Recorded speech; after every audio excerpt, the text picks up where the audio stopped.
আল্লাহ জিবরাইলকে পাঠিয়েছে হাবিবকে নিয়ে আসো। নবী পাককে তো জিবরাইল এসে বলতে পারতো হুজুর আপনি উঠে পড়েন, হয় ডাক দিতেন বা আস্তে আস্তে লড়াতে থাকতেন, কিন্তু না না না, হযরতে জিবরাইল দুনিয়া জমিনে এসে আসমা আল্লাহ পাককে জিজ্ঞাসা করতে লেগেছে, ও রাব্বি আল্লাহ আপনার হাবিব ঘুমাতে লেগেছে, আমি জিবরাইল আপনার হাবিবকে কেমন করে উঠাবো?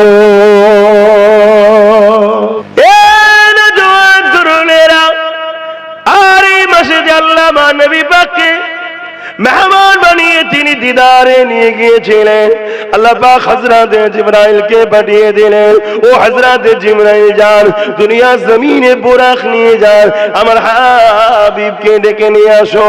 বুরাক হলো খুঁটার থেকে, বুরাক হলো ঘোড়ার থেকে কিছুটা ছোট, গাধার থেকে কিছুটা ছোট, খচ্চরের থেকে কিছুটা বড়, দুটো ডানা রয়েছে। আল্লাহ পাকের একটা সৃষ্টি মখলুক, যেগুলো জান্নাতীরা জান্নাতে চেপে বেড়াবে। ওই বুরাক কোন জান্নাতে যখন আল্লাহ বানালে, আল্লাহ পাক ওই বুরাকদেরকে বলেছিল, এ বুরাকেরা তোমাদের মধ্যে থেকে কারো না কারো পিঠে করে আমার হাবিব মুহাম্মদ আরবি সাল্লাল্লাহু আলাইহি ওয়াসাল্লাম তিনি আমার দিদারে আসবে।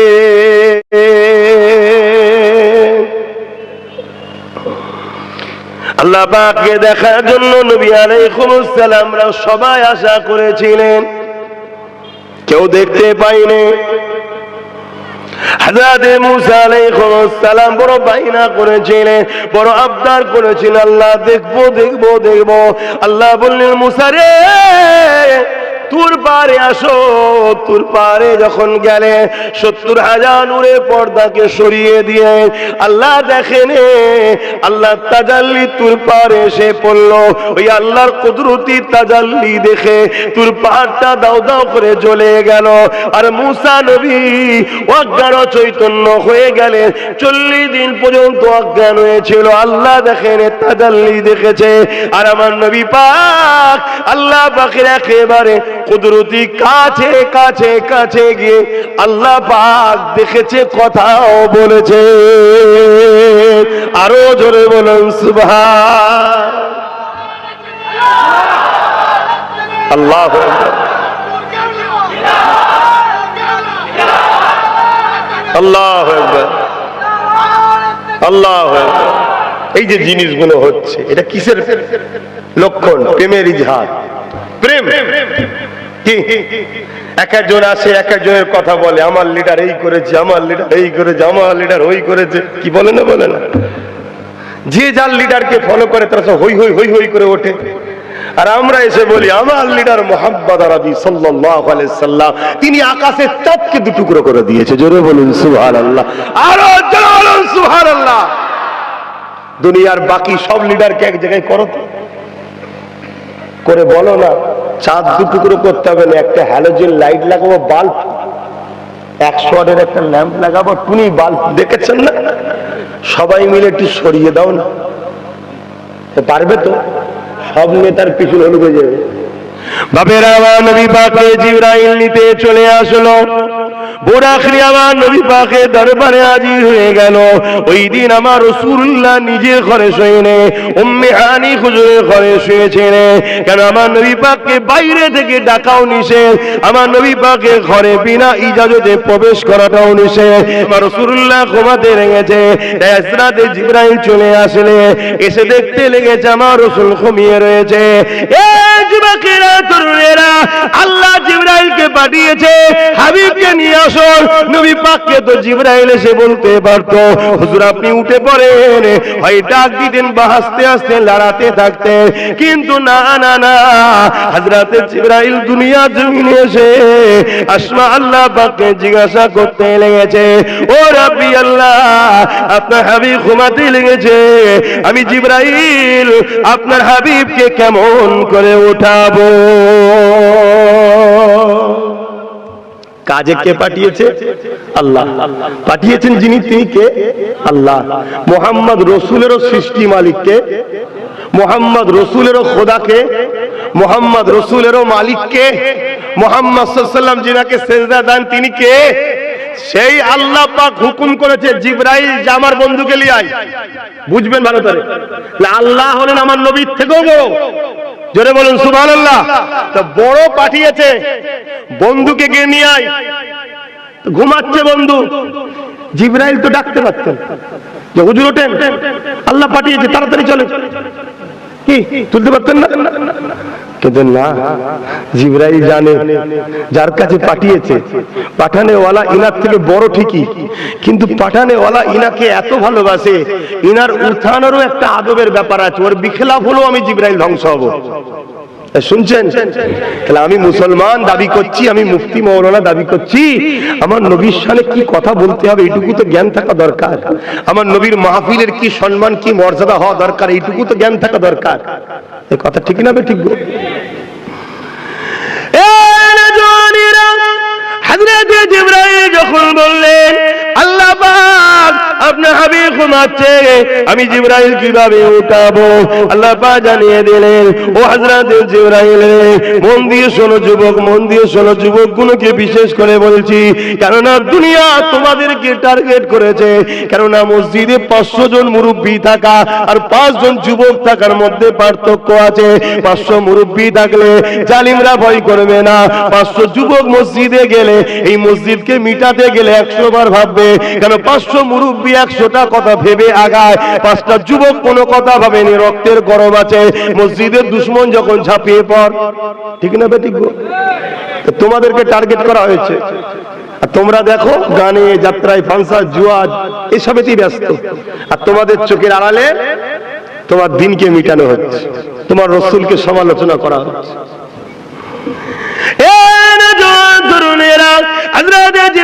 যখন আল্লাহকে জিজ্ঞাসা করলে, ও রব্বি আল্লাহ পাক কিভাবে উঠাবো আপনার হাবিবকে, আমার আল্লাহ পাক আওয়াজ দিয়ে দিলেন, এ জিবরাইল রে, আমার হাবিবের নূরের কদমের কাছে বসে যা, আমার হাবিবের কদমের তালুতে এমন করে ঠোঁট লাগিয়ে লাগিয়ে চুমা দিতে থাক। আরো জোরে বলুন সুবহান। সেই নবীর শান কত, এই শান মর্যাদা আমার নবীর বাড়াচ্ছে কে? জোরে জোরে বলুন কে? এই যে মোবাইল সব দেখছেন না, এই মোবাইলে দেখবেন একটা আপডেট অপশন থাকে, 6 মাস ছাড়া 3 মাস ছাড়া বছরে একবার হোক কোম্পানি দেয় আপডেট।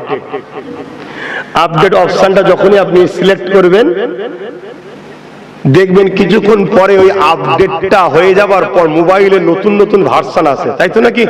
অপশন আছে, এটা কে দেয়? কোম্পানি দেয়। মোবাইলে নতুন নতুন সফটওয়্যার, নতুন নতুন ভার্সন, নতুন নতুন সিস্টেম ঢোকে, এটা কখনো কখনো কোম্পানি দেয়। আর আমার নবীর মান সম্মান ইজ্জত মাকামের আপডেট আমার আল্লাহ, কেন তিনি মালিক সৃষ্টিকর্তা, প্রতিটা সেকেন্ড বলাটাও কম হবে, প্রতিটা মুহূর্তেই বাড়াচ্ছে। জোরে বলুন সুবহানাল্লাহ। আমি যতক্ষণ হজ করতে উঠেছি এতক্ষণের মধ্যে কত লক্ষ কোটি গুণ যে আমার নবীর মাকাম বেড়ে গেছে আমার জানাই নেই। তো অনেকে বলে নবীকে নিয়ে বড্ড বাড়াবাড়ি করে ফেলছে, জানবেন এরা গুস্তাখে রাসূল, এদের বুক ফেটে যায় নবীর কথা বললে। কেন তুই বলে দে না যে নবীর একটা লিমিট আছে, যেমন আমার দেশ বা বাংলাদেশের সঙ্গে একটা বর্ডার আছে, আছে না? নাই, ওটাকে 0 পয়েন্ট বলে, ওখানে যাওয়া যায়, ওটা রেড জোন, ওরা ওইদিকে যাওয়া যাবে না। তাহলে বলো আমার আল্লাহ আমার নবীর কোন মাকামের বর্ডার দিয়েছে, কোন রেড জোন করেছে? তাহলে কেন বলো যে বড্ড বাড়াবাড়ি হয়ে যাচ্ছে? তার মানে কি এদের বুক ফেটে যায় নবীর শান শুনে, এদের কষ্ট হয়। কিন্তু আমরা 100 বার তার কথা বলবো যার কথা আল্লাহ কোরআনের পাতায় পাতায় পাতায় পাতায় বলেছে। জোরে বলুন সুবহানাল্লাহ।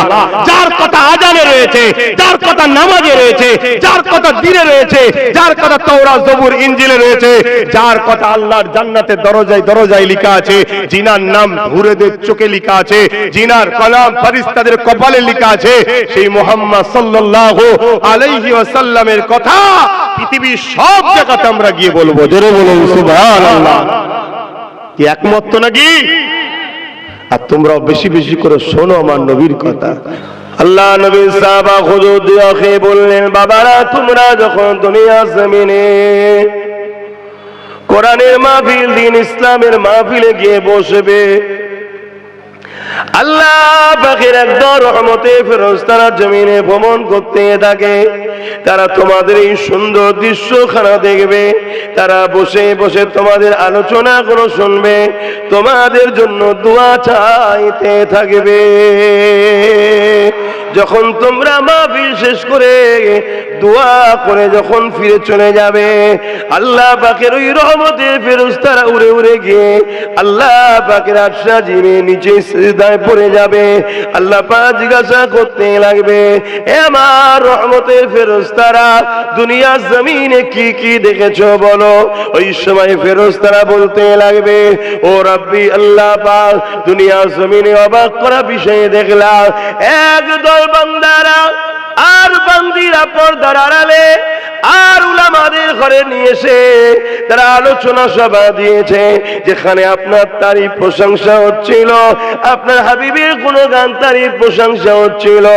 আল্লাহ পাক এটা শুনে বড় খুশি হয়ে যাবে। আল্লাহ বলবেন, আর কি করছিল বলো? ফেরেশতারা শোনাতে থাকবে, ফেরেশতারা বলতে থাকবে, একটার পর একটা তারা আলোচনা করছে, দরুদ পড়ছে। যখন কোনো খুশির কথা শুনছে, আপনার পাওয়ারের কথা, কুদরতের কথা, তারা তখন খুশি হয়ে চিৎকার দিয়ে বলছে সুবহানাল্লাহ। তার মানে আল্লাহ তিনি যিনি সমস্ত দিক দিয়ে, সমস্ত বুরাই খারাপ দিক দিয়ে পাক ও পবিত্র। জোরে বলুন সুবহানাল্লাহ। আল্লাহ খুশি হয়ে বলবে, তারা কি শুধু শুনেছে না আমার কাছে কিছু চেয়েছে? আল্লাহ পাকের ফেরেশতা বলবেন, আল্লাহ পাক তারা আপনার কাছে জাহান্নাম থেকে নাজাত চেয়েছে, জান্নাতের আশা তারা করেছে। আমার আল্লাহ পাক বলতে লাগবে, রে আমার ফেরেশতারে, তোমরা গাওয়া থেকে যাও, আমি আমার ওই বান্দা বান্দি গুলোকে জাহান্নামে আর দেব না। আমি আল্লাহ ওদের জন্য জান্নাত ঘোষণা দিলাম। এই মাহফিলটা কি ছোটখাটো ব্যাপার? কথা বলেন, কি ছোটখাটো ব্যাপার? কিন্তু আমরা এই মাহফিলের গুরুত্ব বুঝি? বলুন, বুঝি না। আমরা যদি বা কেউ আসছি, কেউ মোবাইল নিয়ে ব্যস্ত, কেউ ইটা ঘোরা হুতা ঘোরা এই নিয়ে ব্যস্ত। এই যেন একটা বেজাতিদের কালচার আস্তে আস্তে ইসলামের ঘরে ঢুকছে। যেমন বেজাতিদের মধ্যে আমরা দেখেছি কি, এক জায়গায় দু চারটে লোক ধর্মীয় আলোচনা করছে, বাকি সব মেলা লাগর দুন্ন হই হই করতেছে। ইসলামের ঘরে ছেলেদের কালচার গুলো এখন ওই বেজাতিদের মতো হচ্ছে। মনে রাখবে, যাকে দুনিয়ায় তুমি ফলো করবে, যাদেরকে অনুসরণ করবে আল্লাহ রসুল ছেড়ে, তাদের সঙ্গে কিন্তু কিয়ামতের দিন থাকতে হবে। এটাও মাইন্ডে ঠিক করলাম। তুমি কি মনে করেছো আল্লাহ ছাড় দিয়েছে, ছেড়ে দিয়েছে নাকি? আল্লাহ তো নমরুদকেও ছাড় দিয়েছিল, ফিরআউনকেও ছাড় দিয়েছিল, আজকের দিনের আমেরিকাকেও আল্লাহ ছাড় দিয়েছিল। আজকে ধরেছে, হালকা করে ধরেছে, তা পুরো ধরেনি, হালকা করে। তুমি ভাবছো তুমি তোমার খেয়াল খুশি মতো চলবে না। তোমার জিন্দেগিটা, উঠা বসা, চাল চলন, কথাবার্তা, টোটালটা মা আতাকুমুর রাসূল ফাখুযুহু ওয়া মা নাহাকুম আনহু ফান্তাহু। রাসূল পাক সাল্লাল্লাহু আলাইহি ওয়াসাল্লামের হ্যাঁ হ্যাঁ বলতে হবে, নবীর নাই না বলতে হবে। নবী যা দিয়েছে নিতে হবে, নবী যা ছাড়তে বলেছে ছাড়তে হবে। জিন্দেগি তুমি মনে করছো আমার, তোমার বলে কি আছে বলো? দুটো চোখ তুমি বানিয়েছো, দুটো কান আমি বানিয়েছি, দুটো হাত আমি বানিয়েছি, দুটো পা আমি বানিয়েছি। এই ভেতরে যে জানটা আছে এটা আমার তৈরি করা? এই সব কিছু সৃষ্টি মালিক হলেন আল্লাহ। অতএব চোখকে খেয়াল খুশি নয়, আল্লাহর হুকুমে। এ কানকে নিজের মতো করে নয়, আল্লাহর হুকুমে। এ জবানকে নিজের মতো নয়, আল্লাহর হুকুমে। এ হাতকে নিজের স্টাইলে নয়, আল্লাহর হুকুমে। এ পাকে নিজের মতো করে নয়, আল্লাহর হুকুমে। যদি কাটাতে পারো তবেই তো তোমার জন্য চিরজান্নাত। নাই মরছে তো হাজারো মুসলমান, জানাজাও তো হচ্ছে হাজার লোকের। বেটা কবরে কি হচ্ছে খোঁজ রাখো। নিশ্চয়ই আপনারা একটা ওয়াকিয়া শুনেছেন, আবু জেহেল নামক শয়তানটা একদিন আমার নবী পাকের কাছে এসে একটা মুট্টি দেখিয়ে বলল, এ মুহাম্মদ আরবি সাল্লাল্লাহু আলাইহি ওয়াসাল্লাম, বলো তো আমার মুঠোর মধ্যে কি আছে? এ যুবকেরা খালি হাতেও তো মুট্টি বানানো যায় না, যায় না। এ ওয়াজ আপনারা শুনেছেন, কিন্তু এ থেকে একটা গোলামির পরিচয় দেব।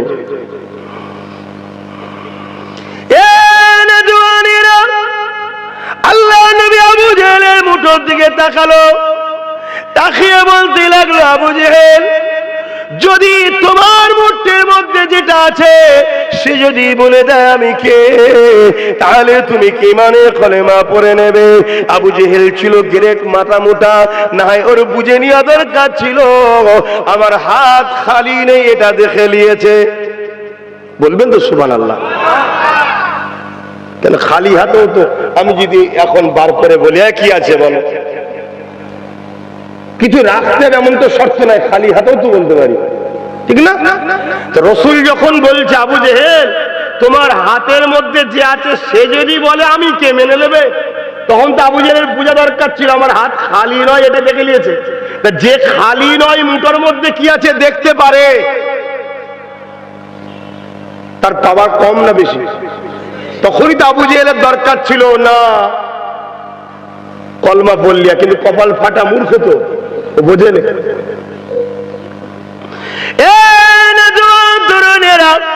আবু জেহেল বলতে লাগলো, বলেন কে, কি আছে বলতে বলেন। আল্লাহ নবী নবী যখন আবার দ্বিতীয়বার ওই হাতের দিকে তাকালো, আল্লাহ নবী বলতে লাগলো, আবু জেহেল তোমার হাতের মধ্যে যে আছে সেটা যদি বলে আমি কে, তাহলে কি কলেমা পড়ে নেবে? আবু জেহেল বলতে লাগলো, মুহাম্মদ সাল্লাল্লাহু আলাইহি ওয়াসাল্লাম, প্রশ্নটা বড় জটিল করে দিলে, উত্তরটা বড় জটিল হয়ে গেল। আল্লাহ নবী বললে, জটিল কি জটিল না ওটা পরের কথা, তুমি কি কলেমা পড়বে বলো? আবু জেহেল বলল, হ্যাঁ পড়ে নেব। আল্লাহ নবী আবু জেহেলের হাতের দিকে তাকালো, আল্লাহ পাকের শেষ ক্ষমতাতে নবী পাকের তাকানোতে ওই হাতের ভেতরে একটা পাথর ছিল। আবু জেহেল পাথর নিয়ে এসে রাসূলকে দেখাতে ছিল। আবু জেহেলের হাতের মধ্যে থেকে ওই পাথরটা বলতে লেগেছে, আশহাদু আল্লা ইলাহা ইল্লাল্লাহু ওয়া আশহাদু আন্না মুহাম্মাদান আবদুহু ওয়া রাসূলুহু। এই কালেমা খানা যখন পড়তে লাগলো, এ যুবকেরা তরুণেরা, আবু জেহেল রেগে গিয়ে ওই পাথর থেকে ছুঁড়ে নিক্ষেপ করে দিল। শুনলে অবাক হয়ে যাবে, যুবক মন দিয়ে শোনো, ওই পাথরটা গিয়ে আমার নূর নবীর কদমের গোড়ায় পড়ে যায়। এ যুবকেরা কি বুঝলে? এ দেখে বোঝা গেল এটা যে যার গোলাম হবে তার কদমে গিয়ে পড়বে। আবু জেহেল রাগ করে ছুঁড়েছে, পাথর নবী পাকের পক্ষপাতিত্ব নিয়েছে, নবীর গোলামীর পরিচয় দিয়েছে, তাই নবীর কদমে গিয়ে পড়েছে। তুমি আমি যদি সচ্চা নবীর গোলাম হতে পারি, তাহলে পরকালে আল্লাহ পাখির জান্নাতে নবীর গোলাম হিসাবে কদমের কাছেই থাকবো। আরো জোরে বলুন সুবহান। কিন্তু এখানে একটা শিক্ষার বিষয় আছে। অনেকে বলে, হুজুর ভাইজান হক কথা বলা যাবে এখন? কেন? যে সব জায়গায় ক্ষমতায় উড়া। শুনছেন না? শুনুন কি হয়েছে, কি হয়েছে? যারা একটা ফুসকুরি মারতে পারে না, একটা ফুসকুরি যদি হয় সেটাকে সারাতে পারে না, তাদের নিয়ে এত টেনশন কিসে? তোদের কথা বুঝছেন না? বুঝলেন না? তো টেনশন কিসে? কিন্তু এই পাথরটাকে দেখে শিক্ষালে। পাথরটা ছিল আবু জেহেলের হাতের মুঠোয়, পাথরটাকে বেঁচেছে আবু জেহেল, কবজায় আবু জেহেলের হাতে। পাথরটা একবারও দেখেনে আমি কার দখলে, কার হাতের মুঠোয়, কার কবজাতে। আমি আবু জেহেলের হাতে আছি। মুহাম্মদ রাসূলের পক্ষে কথা বললে আমাকে আবু জেহেল ভেঙে গুড়িয়ে দিতে পারে, পুড়িয়ে দিতে পারে, শাস্তি দিতে পারে। একবারও ভাবে রে পাথর বলতে লেগেছে মুহাম্মদ রাসূলের ইজ্জত আজমতের ব্যাপার যখন হবে, কার হাতে, কার দখলে, কার কবজাতে, এগুলো দেখলে হবে না। রাসূলুল্লাহর শানকে বুলন্দির জন্য কথা বলতেই হবে। জোরে বলুন সুবহানাল্লাহ, আরো জোরে বলুন সুবহানাল্লাহ। একই তো বলে ইমানদার, একই তো বলে ইমানদার। ইমানদার কাকে বলে আর মুসলমান কাকে বলে বুঝতে পারছেন তো নাকি? বাপেরা দাঁড়িয়ে থাকলেই শুধু হবে না, নামাজ পড়লেই শুধু হবে না, মাথায় টুপি দিলেই শুধু হবে না, হজ করলেই শুধু হবে না, দান খায়রাত শুধু করলে হবে না। তরুণেরা, এগুলো তো তোমার ডিউটি। মনে রাখবে, আগে চাকরি পাও, চাকরি পেলেই তো তুমি ডিউটি করবে। সারা রাত ধরে এলাকা পাহারা দিলে, পুলিশের ইউনিফর্মও রয়েছে, সবকিছু পুলিশে লিখাও রয়েছে, কিন্তু তুমি চাকরি পাও না, তোমার নাম প্লেনে নাই, তোমার মাইনে যেমন মাসের শেষে আসবে না।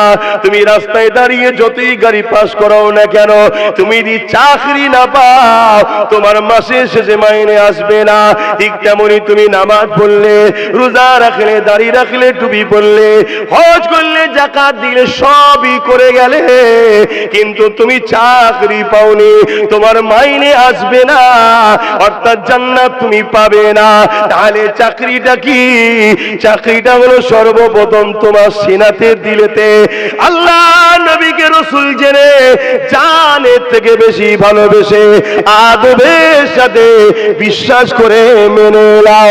ইনি হলেন আমার রাসূলুল্লাহ, আমার শান মর্যাদা কি দুনিয়ার সব কিছু থেকে ইনি দামি, দুনিয়ার সব কিছু থেকে ইনি পিয়ারা, দুনিয়া আখিরাতের সব কিছু থেকে ইনি সম্মানিত। তোমাকে আমার নবী পাককে চিনতে হবে, রাসূল জেনে নিয়ে তোমাকে জানের থেকে বেশি ভালোবাসতে হবে, আদবের সঙ্গে সিনাতে জায়গা দিতে হবে। এরপরে গিয়ে তুমি নামাজ পড়ো, রোজা রাখো, হজ করো, দান খায়রাত করো, আল্লাহ তোমাকে মাইনে দেবে।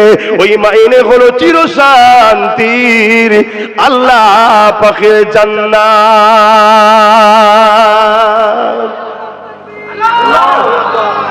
আল্লাহ, আমার রস শুনছেন তো সবাই? বুঝতে পারছেন তো? কেন এখন নামাজি অনেক আছে, দাড়ি অনেক আছে, টুপি অনেক আছে, মুসলমান নাকি 250 কোটি। পৃথিবীতে মুসলমান কত? 250 কোটি। মসজিদে আকসার উপরে ঝামেলা হচ্ছে, কটা মুসলমান কথা বলেছে? দরুদ শরীফ আল্লাহুম্মা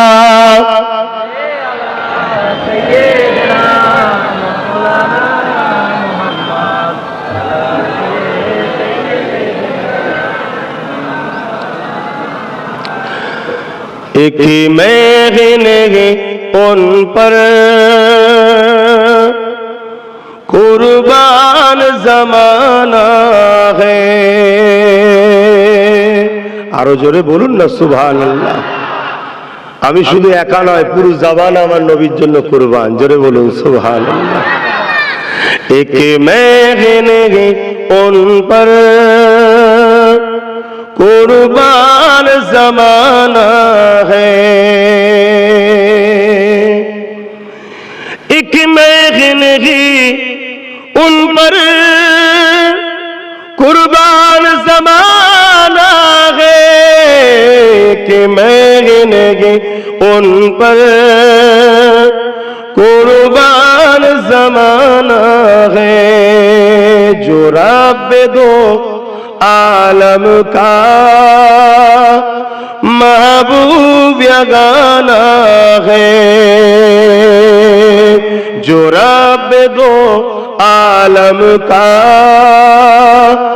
महबूब यगाना है, एक महने उन पर कुर्बान जमाना है। कल्बुल से जिसने हमें खुद ही पार लगाना है, कल्बुल से जिसने हमें खुद ही पार लगाना है, जगरा कौ बाबा है, हसनैन का नाना है। কালকে আমাদেরকে পুলসিরাত পার করাবেন কে? একজন বলছে আল্লাহ পার করাবে। আল্লাহ তো সবের মালিক, মানে এই মুসলমান এইটুকুও জানে না যে আমাদেরকে পুলসিরাত পার করাবে কে। কাল পুলসিরাত আমার নবী আমাদেরকে পার করাবে, জোরে বলুন সুবহানাল্লাহ। এখন কেউ বলতে পারে আল্লাহ পার কর, আল্লাহ তো বিচারক, তিনি তো কিয়ামতের দিন আহকামুল হাকিমিন, তিনি তো ন্যায় বিচারক। কিন্তু নবী যে পার করাচ্ছে, নবীকে পার করাবার ক্ষমতাটা আল্লাহ দিয়েছে, জোরে বলুন সুবহানাল্লাহ। কিন্তু নবী পাককে আল্লাহ এই দায়িত্বটা দিয়েছে। এটাই যদি উম্মত না জানি তাহলে আমাদেরকে নবী থেকে সরানো হচ্ছে না, হয় না? জানানো হয়নি উম্মত। উম্মতের কাছে সব বিষয়ে আলোচনা হচ্ছে, নবীর আলোচনা হচ্ছে না, এজন্য উম্মত জানে না। খারাপ নেবেন না, মাসে 4টে জুম্মা হয়, 3 জুম্মায় উম্মতকে নবী শোনানো দরকার, মুসল্লিকে নবী শোনানো দরকার। কারণ আমাদের অনেকের মধ্যে আকীদা আছে নামাজে নবীর কথা মনে পড়লে নাকি নামাজ হবে না, বলুন নাউযুবিল্লাহ। তাহলে এই সব ধারণা আমাদের মধ্যে ঢুকছে না, ঢোকে নে? আর অথচ সাহাবা হুজুররা নামাজে দাঁড়িয়েছে আর আল্লাহর নবী বিচার করতে গিয়েছিলেন। আসরের নামাজ ছিল, এক গোত্রের বিচার করতে গেছে, তো নবী পাকের আসতে দেরি হচ্ছে, সূর্য ডুবছে। সাহাবা হুজুররা সবাই মিলে ধরলেন যে ভাই ওয়াক্ত মনে হচ্ছে চলে যাবে, হুজুরের দূর দূর পর্যন্ত দেখা যাচ্ছে না, আসছে না এখনো, তার নামাজটা ভাই আবু বকর সিদ্দিক আপনি পড়ে দেন। আরো কিছুক্ষণ অপেক্ষা করলো, আরো শেষের দিকে যাচ্ছে, হযরত আবু বকর সিদ্দিক ইমামতির জায়গায় চলে গেলেন, নামাজ শুরু হয়ে গেল। শুনছেন, 2 রাকাত মতো নামাজ হয়েও গেছে। এমন সময় হুজুর মসজিদে নববী শরীফে ঢুকছে, জোরে বলুন সুবহানাল্লাহ। পিছনের কাতারে যেই হুজুর এসছে, সাহাবা হুজুর কাতার ছেড়ে দিয়ে আমার হুজুরকে জায়গা দিয়েছে, জোরে বলুন সুবহানাল্লাহ। পরের কাতারে যিনি রয়েছে তিনাকে সিগন্যাল দিবার জন্য এভাবে নিয়ত করে থাকে, তো এই হাতকে এই হাতের উপরে মারছে, এই হাতকে এই হাতের উপরে আঘাত করছে, যাতে সামনে সাহাবী বুঝতে পারেন কাতার ফাঁক হচ্ছে। একটার পর একটা নবী যেতে যেতে যেতে যেতে একদম প্রথম হযরত আবু বকর সিদ্দিক ইমামতিতে, সাহাবা হুজুররা চারিদিকে সবাই এ করছে, পুরো মসজিদে আওয়াজ হচ্ছে। ফতোয়া দেবেন নাকি? 2 টাকার যাকাত খাওয়া মুফতি হলে সে তো ফতোয়া দিয়ে ফেলবে, আর বাপের মেহনতের টাকায় পয়সাওয়ালা মুফতি হলে সে বলবে সাহাবা হুজুরদা আমার নবীর ছাত্র, এখানে ভুল হতেই পারে না, জোরে বলুন সুবহানাল্লাহ। হযরত সিদ্দিক একবার পুরো ঘুরে গেছে, এই কাবার দিক থেকে মুখ ঘুরে গেলে নামাজের মধ্যে আর থাকবে? শোনো তাহলে, পুরো ঘুরে গেছে, ঘুরেই দেখছে হুজুর। ইমাম যদি পুরো ঘুরে পিছনে কি দেখবে? হুজুরকে দেখছে, মুক্তাদির দিকে ঘুরেছে। আল্লাহ নবী বললেন, ইশারা করলেন নামাজটা কমপ্লিট করো। হযরত আবু বকর সিদ্দিক পিছিয়ে এসে আমার নবীকে আগিয়ে দিলেন। আল্লাহ নবী নামাজ কমপ্লিট করলেন, সালাম ফিরলেন। আল্লাহ নবী বলে, আবু বকর তোমাকে তো আমি বললাম কমপ্লিট করতে। হযরত আবু বকর সিদ্দিক বলছে, আবু কুয়াফার বেটার কি উপযুক্ত, কি মাজাল আছে আল্লাহর নবী পিছনে থাকবে, আবু কুয়াফার বেটা নামাজ পড়াবে। ওনার আব্বার নাম আবু কুয়াফা, আমার সিদ্দিক আকবর হুজুরের আব্বাজানের নাম। কুরবান যাক আপনার কদমে। কিন্তু হযরত আবু বকর সিদ্দিক বাকি 2 রাকাত হুজুরের পিছনেই আদায় করলেন। কি গো ভাইয়েরা আমার, নতুন করে নিয়ত করতে হয়েছিল নাকি? খুব সাবধান, আমার নবী হলেন শরিয়াত, জোরে বলুন সুবহানাল্লাহ। সেই নবীকে চেনেন, প্যার করেন, মহব্বত করেন, ভালোবাসেন, আল্লাহ খুশি হবে। কবরস্থান তো নাকি গেলে কি প্রশ্ন হবে? যাবেন না? যাবেন না? সবাইকে যেতে হবে। কি জিজ্ঞেস করবে? মান রাব্বুকা, তাই তো নাকি? উত্তর রব্বি আল্লাহ, ঠিক না ভুল? ঠিক। আরেকজন গেছে জিজ্ঞেস করছে মান রাব্বুকা, সে ঘাবড়ে গিয়ে বলছে লা আদরি, জানি না, জানি না। তো মান রাব্বুকা, রব্বি আল্লাহ, উত্তর ঠিক দিয়েছে। ফেরেশতা বলবে আল্লাহ ছেড়ে দেবো? উত্তর তো ঠিক দিয়েছে, এই ছেড়ে দেবে? কেন ছাড়বে না? তাহলে এখনো বাকি আছে। তাহলে শুধু আল্লাহ চিনলেও হবে? এই ফাইসাল্লাহ কে করছে? এই আমার ফাইসাল্লাহ? এ তো আল্লাহর ফাইসাল্লাহ। যে বলছে লা আদরি, জানি না, ফেরেশতা বলবে আল্লাহ আপনাকে চেনে না, বলছে শাস্তি দেবো, দেবে? আল্লাহ বলবে না, দাঁড়া। আবার জিজ্ঞেস করছে মা দীনুকা, তেরা দিন क्या है? বান্দা বলছে দিন ইসলাম। ঠিক না ভুল? আল্লাহ বলে উত্তর ঠিক দিয়েছে, আল্লাহ ছেড়ে দেবো? আল্লাহ বলবেন না, এখনো ছাড়িসনি। কেন? আল্লাহ আপনাকেও চিনলো, ইসলামকেও চিনলো, ছাড়বেন না কেন? দাঁড়া, এখন বাকি আছে, তাই তো নাকি? দ্বিতীয় বান্দাকে প্রশ্ন করছে মা দীনুকা, তোমার দিন কি? সে দুনিয়া থেকে গিয়ে ফেরেশতা দেখে ঘাবড়ে গেছে, বলছে লা আদরি, জানি না। আল্লাহর ফেরেশতা বলবে আল্লাহ আপনাকেও চেনে নিয়ে দিনকেও জানে না, মারি একে শাস্তি দি। আল্লাহ বলবেন না, দাঁড়া দাঁড়া। এবার কি হবে? আমার নূর নবীকে কবরে হাজির করানো হবে, জোরে বলুন সুবহানাল্লাহ। দেখিয়ে বলা হবে কি, ইনি হলেন মুহাম্মদুর রাসূল সাল্লাল্লাহু আলাইহি ওয়াসাল্লাম। প্রশ্নটাও কত আজীব দেখুন। এতক্ষণ প্রশ্ন করা হয়েছে মান রব্বুকা, তোমার রবকে, মা দীনুকা, তোমার দিন কি? আর এখানে প্রশ্ন জিনাকে নিয়ে তিনাকে দেখানো হচ্ছে এবং উত্তরও দিয়ে দিচ্ছে ইনি হলো মুহাম্মদ রাসূল সাল্লাল্লাহু আলাইহি সাল্লাম। তাহলে প্রশ্ন কি আছে? না, দুনিয়ায় যখন ছিলে ইনার সম্বন্ধে কি আকীদা ছিল, কি ধারণা ছিল? আব্বাস সিদ্দিকী যখন মেম্বারে উঠতে ইনাল নিয়ে কি বলতে বলো? এই ইমাম মসজিদে খুতবায় দাঁড়িয়ে ইনাল নিয়ে কি বলেছো বলো? এই মুফতি মাওলানা বক্তা পীর সাহেব ইনাল নিয়ে কি বয়ান করেছো? ইনাল নিয়ে তোমার কি আকীদা ছিল বলো? শুনছেন তো নাকি? ওখানে যদি প্রথম দুটো উত্তর যে ঠিক দিয়েছে সেটি উল্টো হয়ে যায়,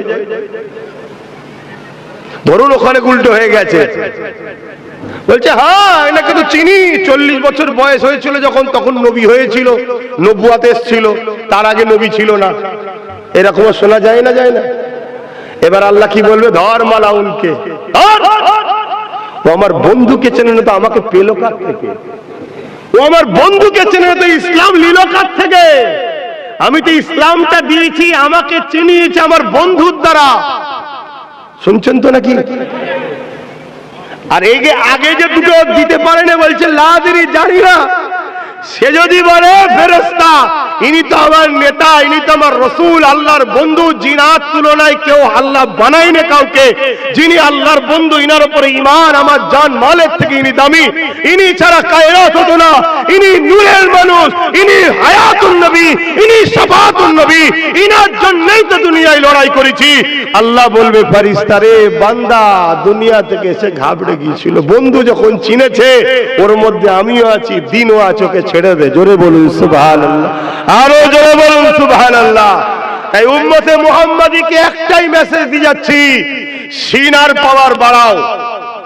পৃথিবীতে 5টা পাওয়ার, ম্যান পাওয়ার, মানি পাওয়ার, অর্থ কি বলে, অস্ত্র পাওয়ার আর রাজ পাওয়ার। শুনছেন? অর্থাৎ ম্যান্ডেট পাওয়ার যাকে বলা, একত্রিত হওয়ার পাওয়ার। এই 4 পাওয়ার দুনিয়ায় সর্বসময় এই এক পাওয়ারের মোকাবেলা করতে চেয়েছে। সেই পাওয়ারটা হলো সিনার পাওয়ার, যাদেরকে ইমানদার বলা হয়। এই 4 পাওয়ারের লোকেরা ইমানদারকে যুগে যুগে মিটাতে চেয়েছে, কিন্তু আল্লাহ শুকরিয়া আদায় করে বলছি এই 4 পাওয়ার থাকার পরও ইমানের পাওয়ার যার যার দিলে রয়েছে তার মোকাবেলায় পৃথিবী বারবার পরাজিত হয়েছে। জোরে বলুন সুবহানাল্লাহ, আরো জোরে বলুন সুবহানাল্লাহ। এই উম্মতে মুহাম্মাদীকে একটাই মেসেজ দিয়ে যাচ্ছি, সিনার পাওয়ার বাড়াও। আর সিনার পাওয়ার বাড়ে দুটো কাজে। কটা কাজে? নাম্বার 1 আল্লাহকে ভয় করো, নাম্বার 2 দিলে নবীর প্রেম ও আদব সবার থেকে বেশি রাখো। যদি পারো না গেনার হবে, আর না হয় বাপ আগামী দিন বড় ভয়ানক আছে। ব্যাস এতটুকু কথা না, মেরাজের একটা কথা বলবো, মেরাজের 2-1টা কথা বলবো। বোরাক চলে এলো, জিবরাইল সাল্লাম আমার রাসূলুল্লাহর কদমের তালুতে চুমা দিতে লেগেছে। আল্লাহ নবী উঠলেন, জিবরাইল সাল্লাম সালাম দিলেন, আমার নবী সালামের জবাব দিলেন। দিবার পর নবী জিজ্ঞেস করছে কি খবর ভাই? হুজুর আপনাকে মুবারকবাদ, কেউ যেটা পায়নি সেটা আপনি পেয়েছেন, মহান সৃষ্টিকর্তা আপনাকে দাওয়াত দিয়েছে, দেখা দেবে। জোরে বলুন সুবহানাল্লাহ। আমার নবী খুশি হয়ে গেলেন। কে না খুশি হবে? নবী খুশি হয়ে গেলেন, খুশি হয়ে রেডি হয়ে গেলেন। বোরাকে উঠতে যাবে, বোরা মাথা লাড়া দিচ্ছে, তুলবো না। শুনছেন তো নাকি? জিবরাইল বলছে, এ বুরাক, তুমি জানো তোমার পেটে কে উঠছে, তুমি তুলবে না বলছো? বুরাক বলছে, আমি সব জানি, কিন্তু আমার নবী বড় খুশিতে আছে, খুশির সময়তেই তো কাজ হাসিল করতে হয়, ঠিক না বেঠিক গো? যখন খুশিতে থাকে তখন চাইলেই পাওয়া যায়, ঠিক না বেঠিক? আমার নবী খুশিতে আছে। ইয়া রাসূলুল্লাহ, বিয়াদবি মাফ করবেন, আমি আপনাকে ভালোবাসি, ভালোবাসার একটা তামান্না আদায় করতে চাই। কি? হুজুর, জান্নাতে ঘোরার জন্য বুরাক আছে, অনেক বুরাক আছে, আপনি আমার পিঠে চেপে আল্লাহর দিদারে যাচ্ছেন, আর জান্নাতে যদি অন্য বুরাকের সাথে চেপে ঘোরেন আমার বড় কষ্ট হবে, আপনি কথা দিন আমার পিঠ ছাড়া অন্য কারো পিঠে চাপবেন না। হুজুর, এই মোকা কেন? আপনি আল্লাহর দিদারে যাচ্ছেন, বড় খুশিতে আছেন, এখন আর দেরি করবেন না আপনি। আমার রাসূলুল্লাহ বুরাকের মাথায় হাত বুলিয়ে বলল, যা, আমি তোর পিঠে চেপেই ঘুরবো। জোরে বলেন সুবহানাল্লাহ।